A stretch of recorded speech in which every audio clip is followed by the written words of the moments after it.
Hey everybody, the following is an excerpt from a Rahdo Roundup, and if you'd like to see the rest of the Roundup video, you can hit that eye in the top right corner of the screen or follow the link down in the show notes. And if you'd like to know more about the game, there's a link for that down in the show notes as well. Okay, so let's talk about Nidavellir. Now, this is another auction game. It is set in a fantasy kingdom where a bunch of dwarves are hanging around at 3 taverns, and we have been charged to go to those taverns and use all the money we've got on hand to recruit them to join an army to save the kingdom. That's the theme. Really, this is just a game where every round we're going to be bidding on 3 different auctions.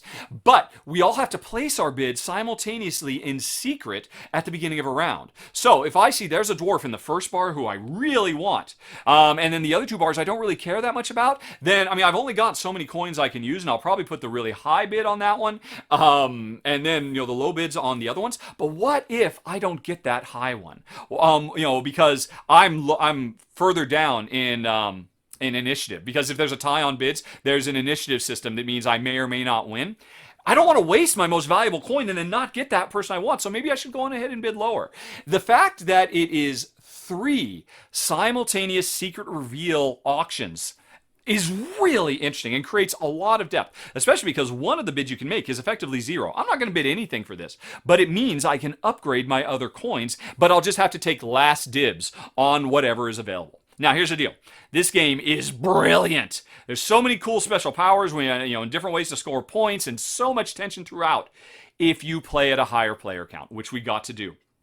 Jen and I played it as a 2-player game afterwards, and it all disappears. All that cool, fun, excitement, and tension, and drama, because at a lower player count, there are enough dwarves that you never really feel very tense about what you're bidding on. You're always going to get something good. You're never going to get left out in the cold, and I think they just didn't do a very good job. There would have been a simple rule change, I think, for 2-player that would have brought that tension back, and it's simply this.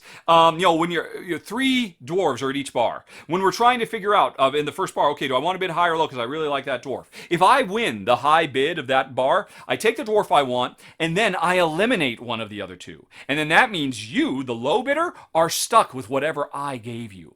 And then all of a sudden, all of that tension and drama would come back. And it would be just there. I suspect. I didn't actually try this. This is, a homebrew variant you can try yourself if you have a copy of Nidavellir. I believe this would so elevate the 2-player experience and bring all of that excitement and tension and fear back. Because as a 2-player game, it's so laid back. Oh, yeah, I don't care what I bid. I'm always going to get something good because there's just an overflow of riches. And that doesn't happen at the higher player counts. So, that's why Nidavellir, as a 2-player game with the rules as written, comes in at my number 9 of the month. But again, at a higher player count, oh my gosh, an amazing auction game. I can see why people love it so much.